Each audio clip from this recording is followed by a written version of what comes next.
জুলাই সনদ বাস্তবায়ন হওয়া দরকার। কেন দরকার এই ভিডিওতে সেটা আমি বলে দিচ্ছি আপনাদেরকে। অবশ্যই ভিডিওটি শেয়ার করে দিবেন, সবাইকে দেখার সুযোগ করে দিবেন এবং চ্যানেলে নতুন হলে সাবস্ক্রাইব করে দিবেন।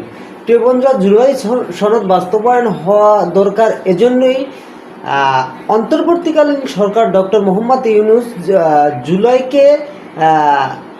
জুলাইয়ের ক্রেডিটটা শুধু ছাত্রদেরকে দিতে চাচ্ছিলেন তিনি, এবং দিয়েছেনও সেভাবে।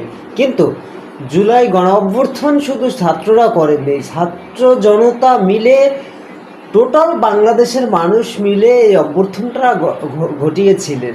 অতএব এখন জুলাই সনদটা যদি বাস্তবায়ন না হয়, সেক্ষেত্রে যারা শহীদ হয়েছেন, যারা আহত আছেন, তারা কষ্ট পাবে, যারা শহীদ হয়েছেন তাদের আত্মা কষ্ট পাবে। তো আমরা চাই জুলাই সনদ বাস্তবায়ন হোক। আল্লাহ হাফেজ।